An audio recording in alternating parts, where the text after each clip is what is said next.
real father. I never knew my real father. My mother had me out of wedlock, and I was just a baby when she met the man who would become my world. He wasn't the man who gave me life, but he was the one who taught me what it meant to truly live. It wasn't long after my mother gave birth to me that she met him, and he became her new love. He didn't hesitate when it came to accepting me, a 1-year-old child who wasn't his. He embraced me as if I were his own flesh and blood, and to me, he was. He was there even morning, dropping me off at school, and every afternoon picking me up. He was the constant in my life, always there, always present. He didn't just provide for us financially, though he did that too. He made sure we were happy. He'd buy me snacks, always making me feel special like I mattered. I still remember the warmth in his eyes, the way he would say "my princess" when he spoke to me, as if I were his little treasure. But it wasn't just his words that stuck with me, it was his actions. He was the priest of our home.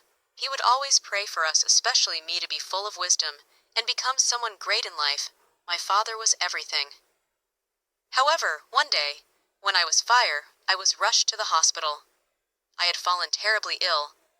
My father had just invested in a major contract, but the returns weren't coming in. He didn't have a single penny on him that day, and yet, without hesitation, he sold his new laptop, a prized possession, to pay for my medical bills. That wasn't all. He donated his blood to me, because we shared the same blood type.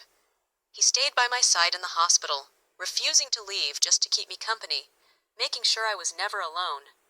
I was just a child, but in that moment, I understood what true love and sacrifice meant.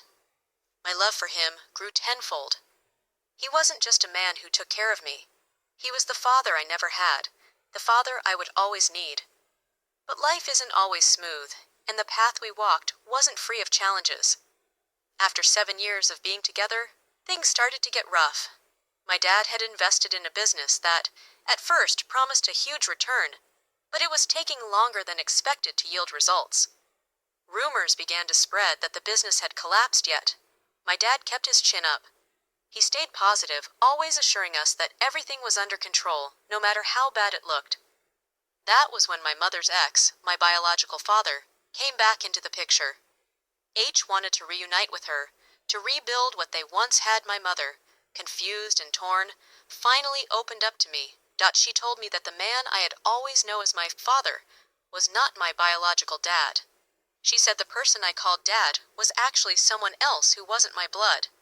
It didn't make sense to me. This was the man who has been my father. In every sense of the word, he had been there for me since I was 1, and I could never understand how anyone else could be called my father. He was the one who had sold his laptop to save my life. He had donated his blood to me, staying with me at the hospital, and always made sure I was safe and loved. I was just a kid, but I made up my mind. This man is my father, and no one will ever replace him, I told my mother, my voice unwavering. But my mother had made her decision. She no longer wanted to stay married to him. She wanted to go back to her first love, my biological father. In a court of law, my mother filed for divorce. The case went to trial, and I had to choose which parent I wanted to stay with. I stood in that courtroom, and with all the courage a young child could muster, I made my voice heard. I told the court, in front of everyone, that I wanted to stay with the man who had always been there for me.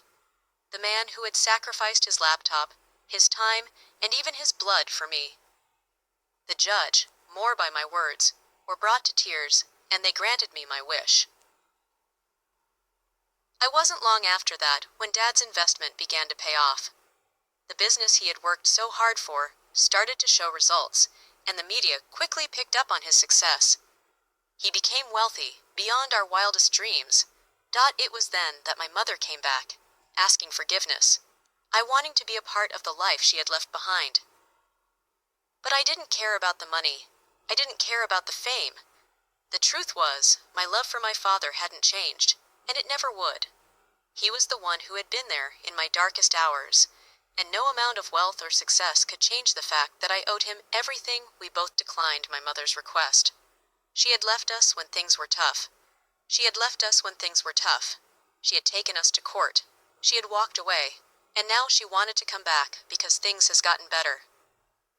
But my loyalty lay with the man who had never given up on me, who had fought for me when I was too young to understand.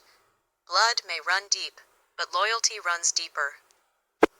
My father, my real father, the one who loved me when I needed it most, had passed every test.